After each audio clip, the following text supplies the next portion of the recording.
Bonjour, je suis Eric Neven, bienvenue chez Event Expert. Bonjour et merci de m'accueillir pour la présentation de votre solution d'email et de collaboration. Avec plaisir. À travers un exemple simple, je vais vous montrer comment nous faisions avant sans SmartMail. Ensuite, je vous montrerai le même exemple, mais avec SmartMail. Avant, si j'avais une demande à faire à un collaborateur, souvent je lui envoyais un email. Je tapais le nom du collaborateur, par exemple votre amie Karine, je tapais le sujet, prochain événement, et finalement le texte. Peux-tu m'envoyer la liste des inscriptions pour notre prochain événement s'il te plaît? Si c'était une demande importante et que je souhaitais en faire le suivi, je me mettais en copie et je gardais l'email ouvert dans mon inbox. Pour certaines demandes encore plus importantes, je me créais une entrée dans mon agenda. Karine recevait mon email, elle le lisait. Ensuite, comme elle n'avait pas le temps de le traiter tout de suite, elle remettait son email en non lu pour ne pas l'oublier.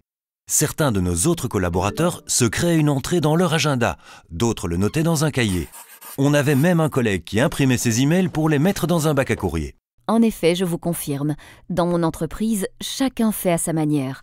Moi, je garde mes emails en non lus dans mon inbox jusqu'au moment où j'ai réalisé la tâche.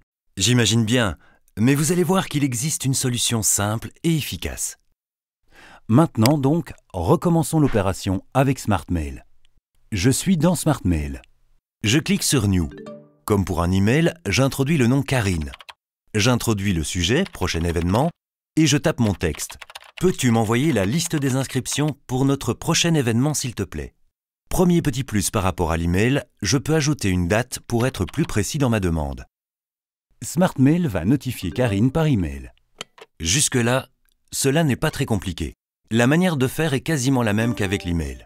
En même temps, la différence est importante, car ce que je viens de faire se trouve dans l'espace commun de travail et de collaboration. Je ne dois pas me mettre en copie de l'email. Cette demande est dans SmartMail. Plus d'entrée dans mon agenda pour faire le suivi, puisque à tout moment, je vois facilement les tâches confiées à un collaborateur. Que se passe-t-il maintenant du côté de Karine? Elle reçoit toujours un email, mais en fait, c'est une notification. Après avoir lu cette notification, elle peut donc directement la supprimer, puisque ma demande originale se trouve dans SmartMail sous son nom et à la bonne date. Vous comprenez maintenant pourquoi, depuis que nous avons opté pour cette solution, nous avons une meilleure visibilité sur nos propres tâches et celles de nos collaborateurs.